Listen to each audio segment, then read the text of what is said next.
nakoki te kobomba ye, nakoki te kofanda kinyo, nakoki te nazanga maloba ye, nakoki te nakanga monoko. Bola mwa Nzambe eleki bomoninga, nakoki te kobomba ye. Awe pona bolamu oyo osali ye, mpona bolamu oyo osali ye.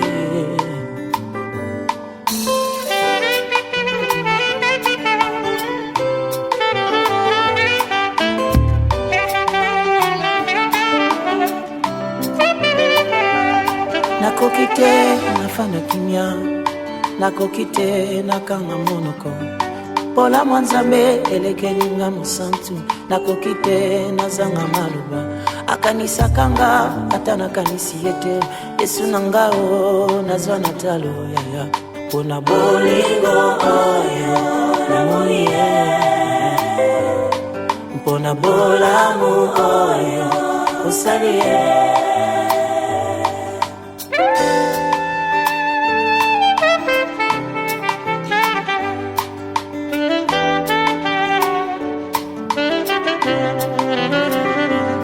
Basujet nyonso eza nango valable, soko lingi osanjola Nzambe. Basusu basanjola ye mpona lipa, basusu banetola ye mpona mbongo.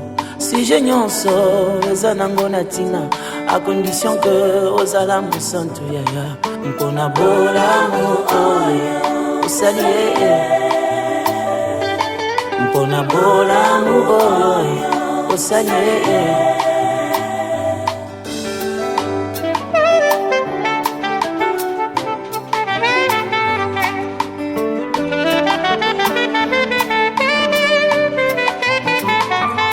Nzambe monene lokola yo papa, na mokili oyo namoni te. Nakanisi nyonso osalelinga, nazongi pene na yo nakumisa yo e.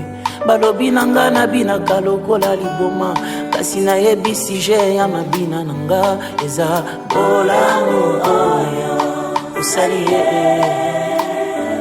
eza bolamu oyo osali ye papa. Paka mwenga balobi na banda wapyo, bamituni eza pona ninyo, bayebi te témoignage ya motema, makambo elekinga meke molimo. Ata moto mosusu ayeba te o, motema nanga eza témoin ya, témoin ya bolamu oyo osali ye. Naza témoin ya bolamu oyo osali ye.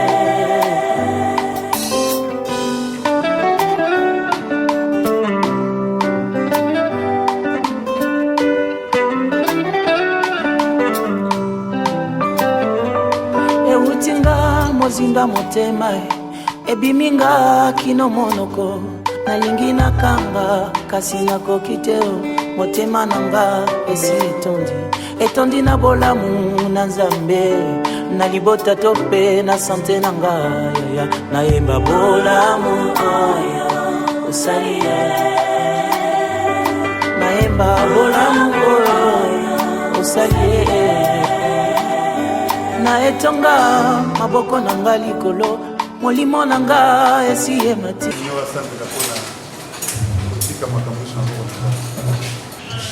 Éternel de notre Père, nous te disons merci. Merci toi le maître du temps et des circonstances. Salut ces grâces, ce que nous avions programmé depuis l'année passée. Et aujourd'hui, nous disons merci pour la paix que tu as mis dans nos maisons, dans nos foyers, et surtout même dans notre pays, et qui nous a permis de nous retrouver dans ce cadre. Voilà pourquoi nous recommandons tout notre programme entre tes mains. Seigneur, que ta présence soit avec nous et nous accompagne. Nous voulons vraiment que ce moment soit un moment de communion fraternelle, où nous allons partager des moments de joie. Voilà pourquoi nous voulons que ton esprit nous assiste et que tout se passe bien pour la gloire de ton nom. Nous soumettons tout sous l'autorité du nom de Jésus. Bénis tout ce que nous allons prendre, bénis tout ce que nous allons partager. Au nom de Jésus, nous avons ainsi prié. Amen. Et les lianes, dans mon cœur, j'ai plus de douleur. Et les lianes, dans tes bras, je prends de l'envol. Et les lianes, dans mon âme, je ne sais me retenir. La flamme de cet amour qui brûle en moi plus haut. C'est pour toi, Liliane, la flamme de cet amour qui brûle en moi plus haut. C'est pour toi, Liliane. Et les lions dans tes bras, je deviens encore plus fort. Quand je suis avec toi, je suis au-dessus de mes problèmes. Quand tu me couvres de tes ailes, je suis à l'abri de... Et là, rencontre avec la biso à fin de l'année. Nous sommes tous awa elongo na ba oyo baza en couple baye en couple. Alors pour la bino oyo bosangana nino na biso te mais boza soit mobali soit mwasi ya moko na biso totombeli bino boyi bola. Tozali communauté Sepfa et nous avons maloba ebele bele te tolingaki kaka tokutana topartage kamwa lipa ensemble mpona consolider bondeko na biso tisser davantage notre fraternité. Et la Sepfa peut avoir plusieurs significations, mais la signification la plus importante ou la plus élevée est celle-ci. La Sepfa, c'est une famille. Tolingi topesango plus image ya famille. Voilà pourquoi nakoloba bozala à l'aise, bozala na kimia, bozala na esengo ekoleka pe ekoleka malamu ntango ozali awa avant tozonga luka oyebana ata na motu moko tozala enfermé te, soyons à l'aise. Ok, une fois de plus na tombé no boye bolamu na cadre oyo ya Golden Tulip. Et sans plus tarder, avant tout les canapes partis, nous sommes les canapes repas. Parce que ça diffère. Nous étions avant à diminuer de l'eau. Et dans l'entretien, n'oubliez pas pour ceux qui n'ont pas encore honoré leurs engagements ou leurs obligations, Bakoutanana, révérend Marcel, Azakuna Souka. Ok, allez-y. Tout le monde, remercier le président et en particulier maman. En particulier maman, pour te dire que maman Kambaboye, maman de inspiration. Alors nous tenons aussi à nous excuser, présentons nos excuses, il y a maman pasteur Azake, Aza étudiante, elle a étudiante dans l'exigence de l'IPC, TP donc. Donc vendredi, si je partais, je serais en l'air. Alors informatique. It's good to have a friend, but it's a blessing to have a faithful friend. Jesus, you are the faithful friend I have in the intimate part of my heart.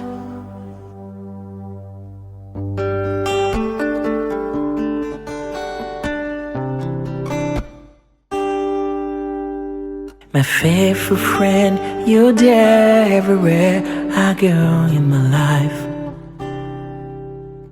My faithful friend, in the darkness, a light shone over my life. My faithful friend, you bring peace in my heart in the trouble. Faithful friend, you are Jesus. Faithful friend, you are Jesus. Fidèle ami, en toi je trouve la paix de mon cœur. Fidèle ami, c'est toi l'oreille peau dont j'ai besoin. Fidèle ami, tu m'entends quand je crie, même quand je ne crie pas. Fidèle ami, dans ma détresse, fidèle ami, plein de tendresse, fidèle ami. Toi ma forteresse, fidèle ami. Faithful friend, you are Jesus. Faithful friend, you have a thing for me, Lord. Jesus, I'll never have a friend like you, Jesus. Faithful friend, you're my Lord, you're my King. You're my friend in my heart, oh Jesus, you are faithful friend, oh faithful friend. You never abandon me, never forsake me, Lord. Fidèle ami es-tu, Seigneur. Fidèle ami es-tu, Seigneur.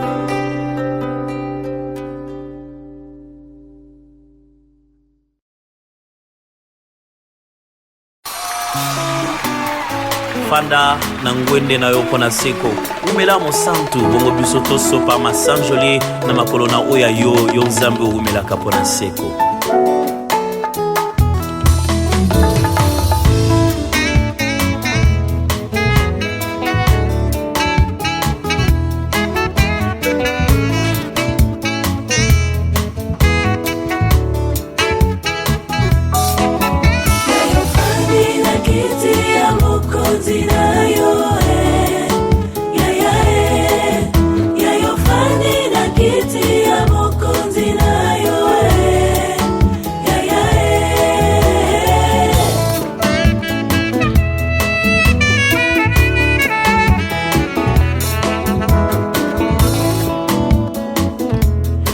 Fanda poto pe Mateo, yayo fandi mpoto pe Mateo, Nkasio fandi poto kokisa nyonso.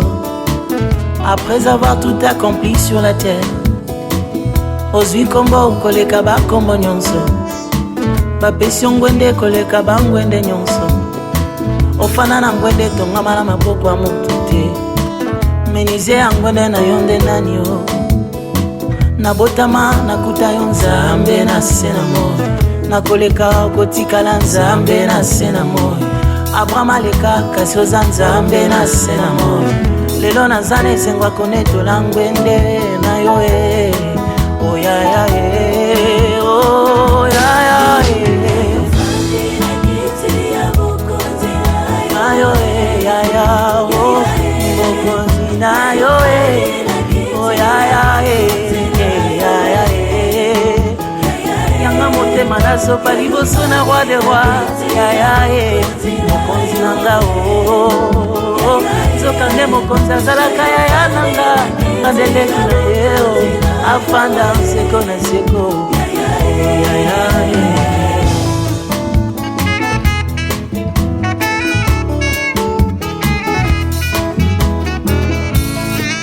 Ngwende na yo, babunisa kango te o.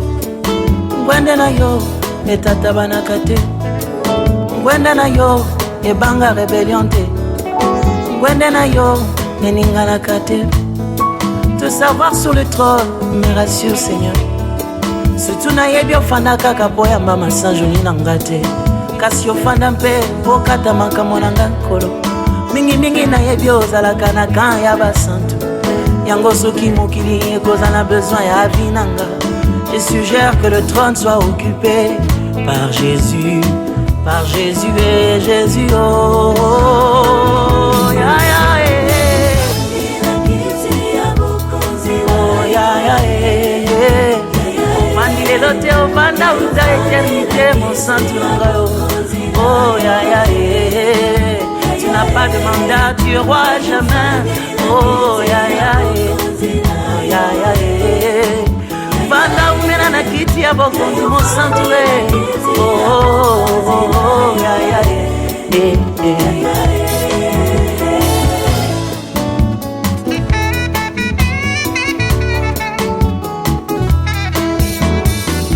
mokonzi soki afandi na ngwende akozala masanjoli mata ebutana yeo mokonzi nanga abongi na lokumu. Deuxième partie oyo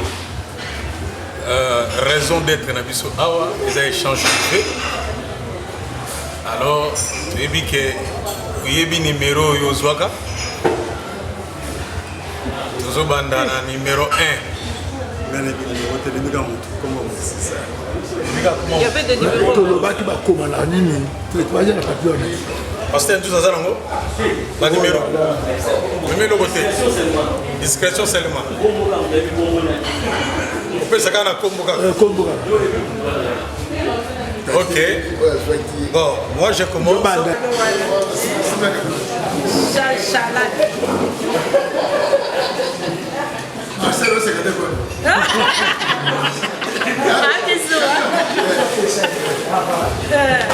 Voilà.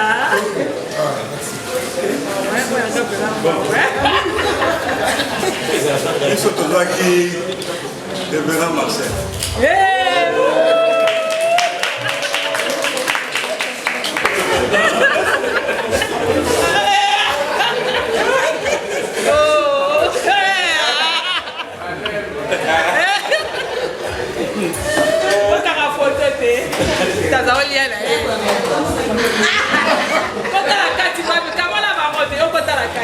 Voilà.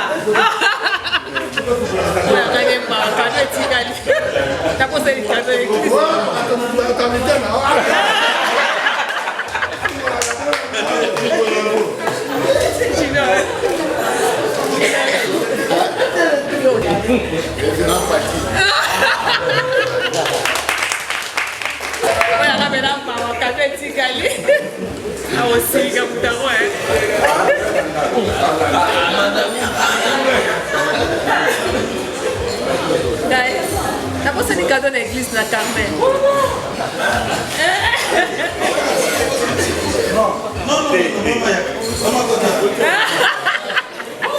Voilà la carte. Voilà.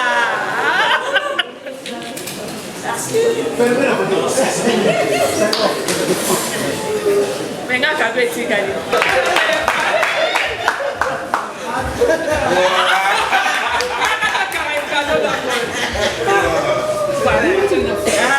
J'étais pas.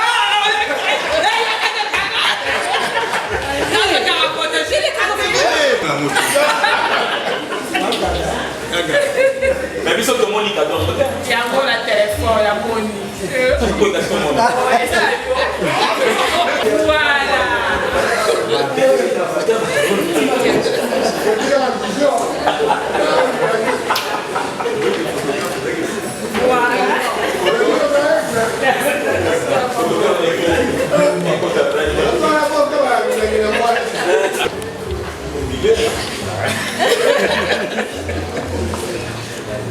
Ok, nous sommes tous qui maman perpétue.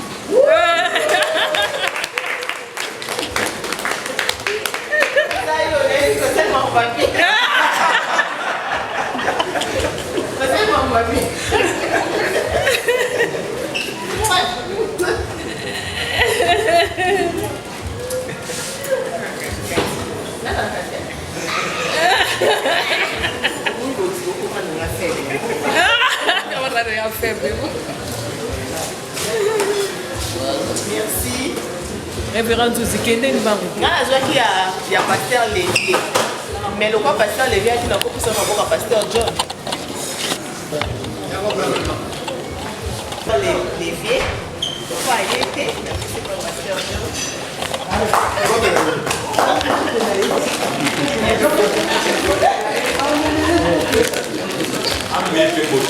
Comment photo? Comment les photos?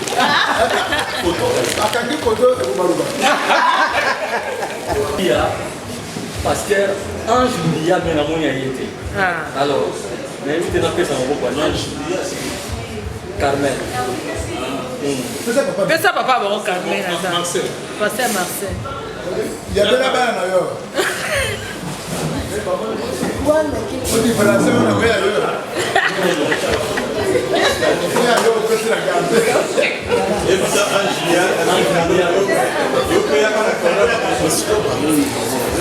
Vraiment. C'est que pour on va on va jouer sur le côté. C'est ça aussi les problèmes. On est passé à la méchante.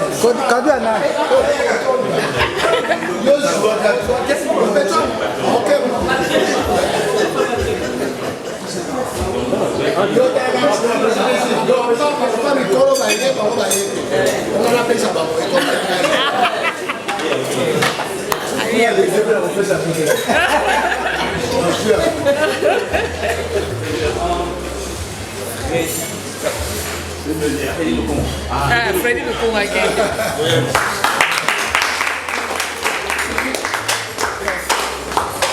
Mais ici. J'espère que vous soyez à votre cadeau.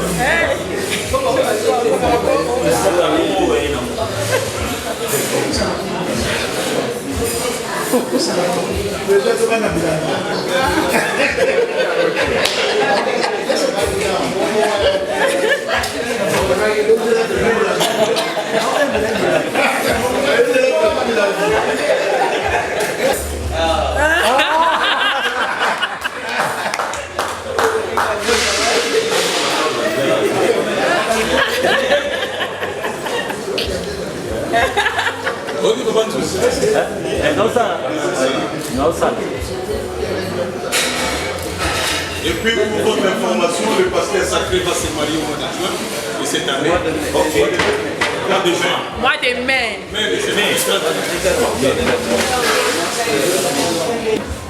Là, on doit dire à pasteur Jackson. Je dis.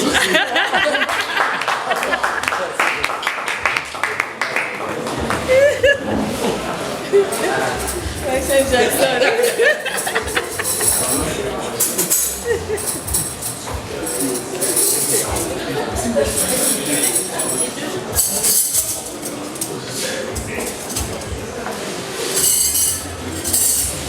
C'est là. Oh, ça va. Je suis non, ça va. Pasteur Lévier a doigté à pasteur Junior. Junior, qu'est-ce que c'est? Ça va porter une Lévier.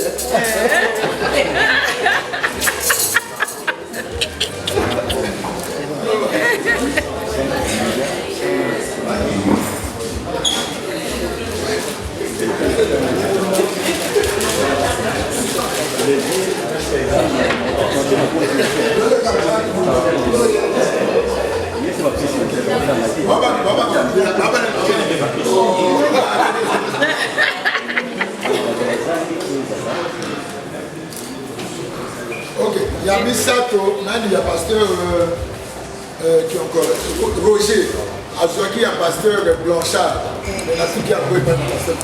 Ok.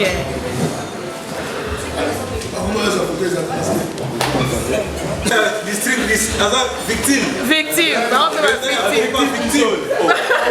Président faut pas faire victime. Président faut pas victime. C'est bienvenu. Je peux victime. Victime. Alors que Vino Oza va récalcitrer. On va y être. Donc, pasteur Marcel a sensibilisé Bango. Là, il y a un cadeau là-bas. Donc, la réunion prochaine, vous avez un cadeau sans faute. En tout cas, Tombé Bino, merci. Parce que c'est ce qui montre que nous sommes vraiment une famille. Je vais. Vous voulez parler? Oui. Bandeko Obayete. Les gens ont Obayete, mais Tindi Bakado. Les gens ont Obayete à Tindi Pelote. Mais hier, à Zui Cadeau. Ah, mais lié pas pasteur Marcel, mais lié pas pasteur John. Obayete. Et va Zui Bakado. Alors, nous allons ceux qui appellent ça un cadeau, pour sensibiliser Bango.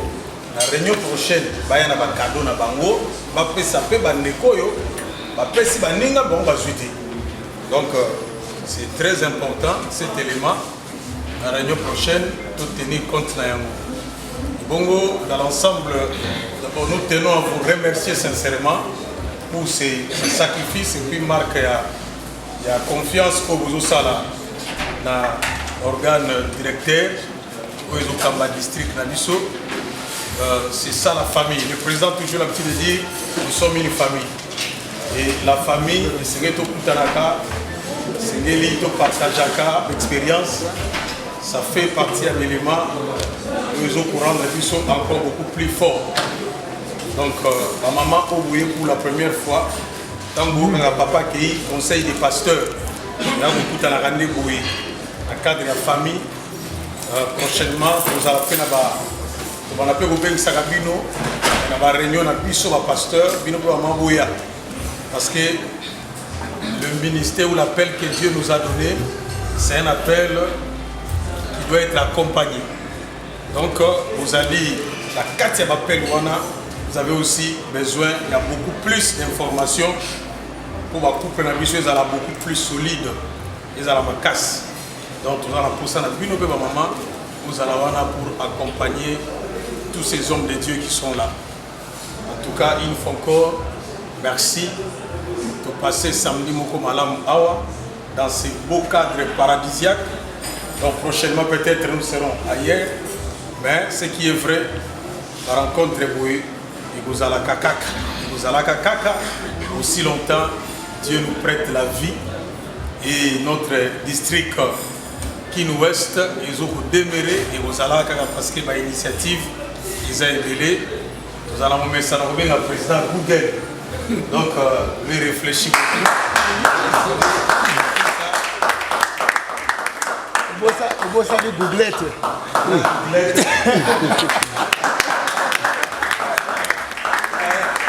Donc, tu as la chance, vous avez le président Google, la maman Googlette. Donc, ensemble, vous allez à Kaka, vraiment, être dans cette famille, c'est une grâce. C'est une grâce parce qu'il y a beaucoup de choses qui sont dans l'horizon. Et puis, il y a d'autres gens pour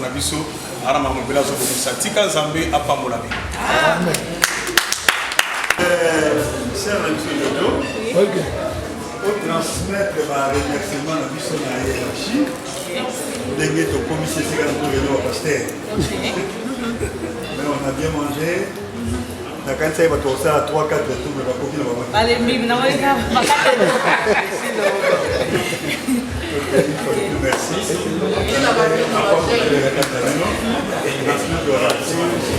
biso mpe lokola tosepeli na bino mbala liboso me mbala suka te nakanisi baoccasion koyeba oya susu kosangana na biso awa topartage mwa repas.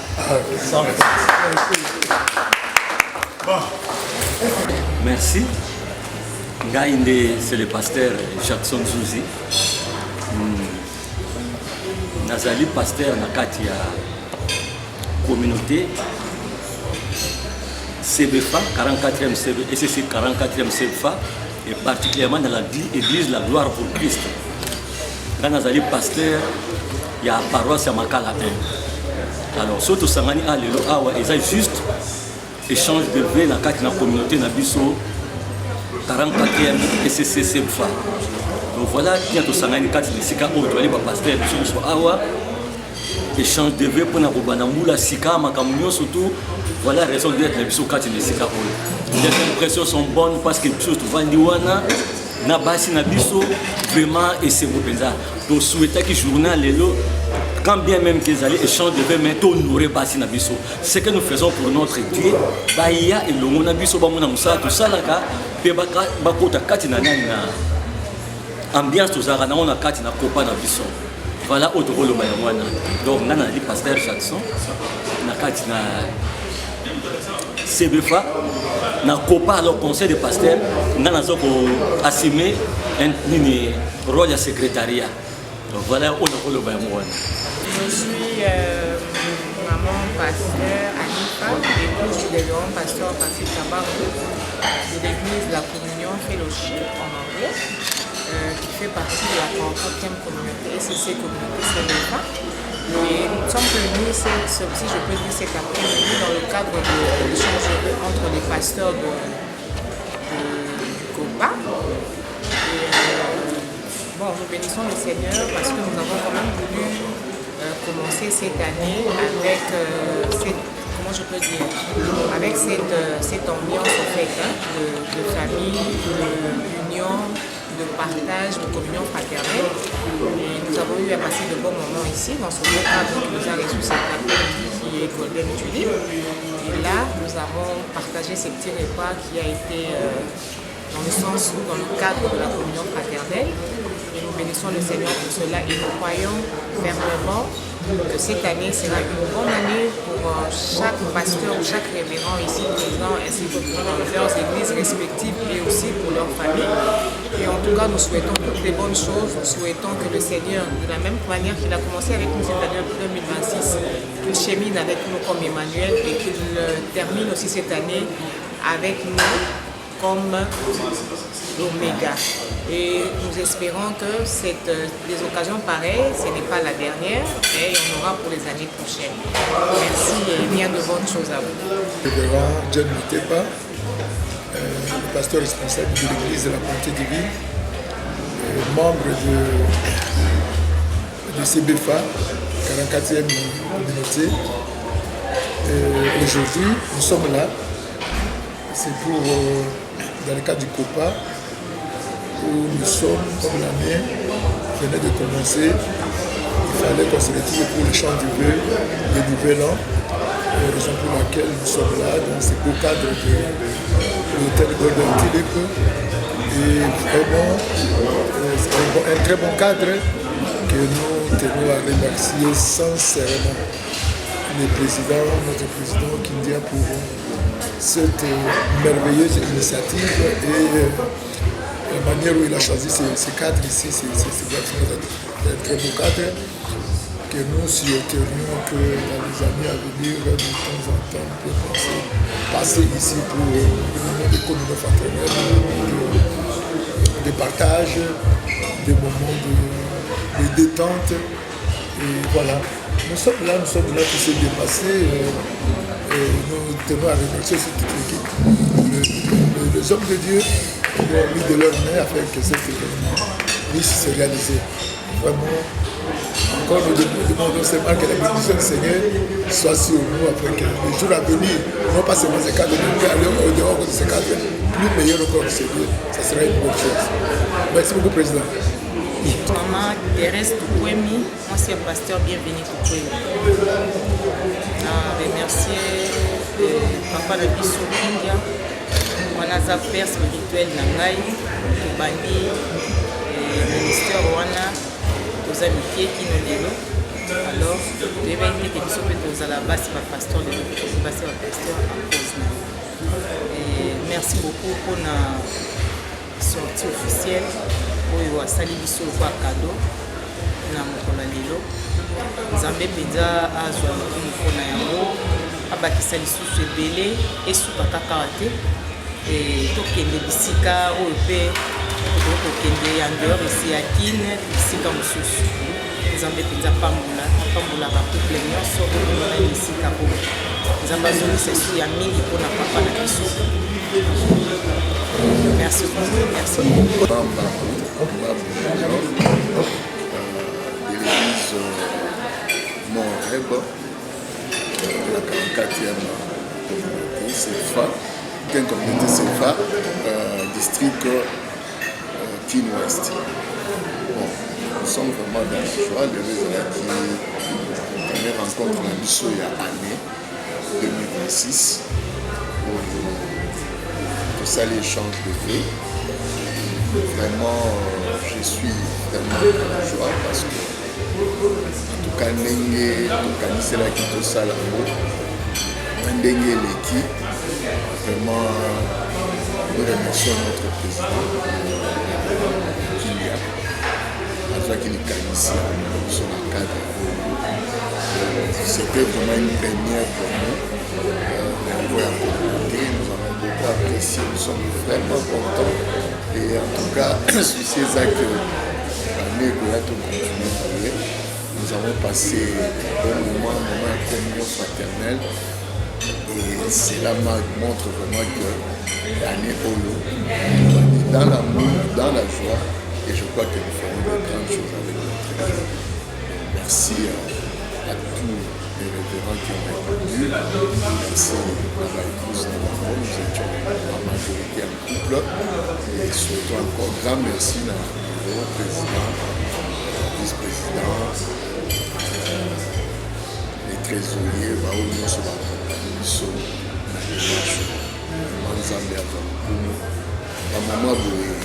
vraiment, ça fait du bien.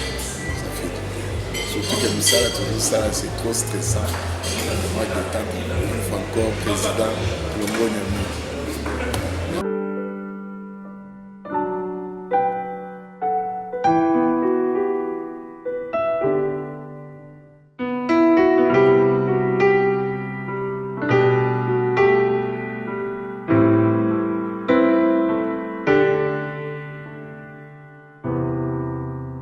Je marchais dans le noir, comme un aveu je me dirigeais, sans trouver la lumière, sans trouver mon chemin.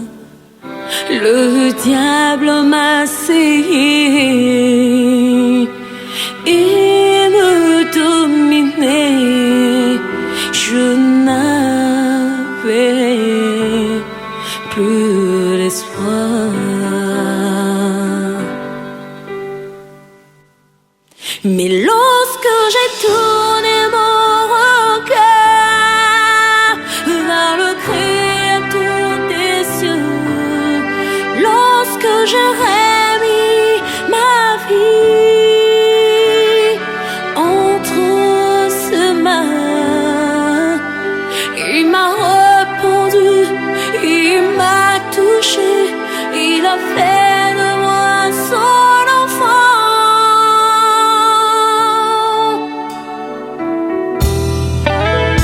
Dans ce trou j'étais, ma vie n'avait plus de sens, rien ne réussissait. Parce que j'ai été enchaîné, abandonné par tous et méprisé.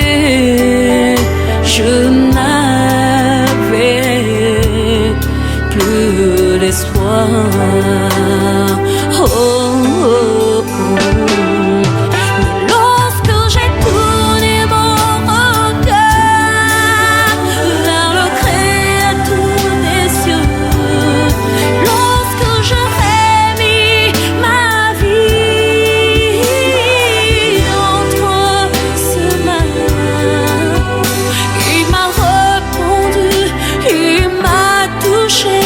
Il a fait de moi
son Il est le bon berger.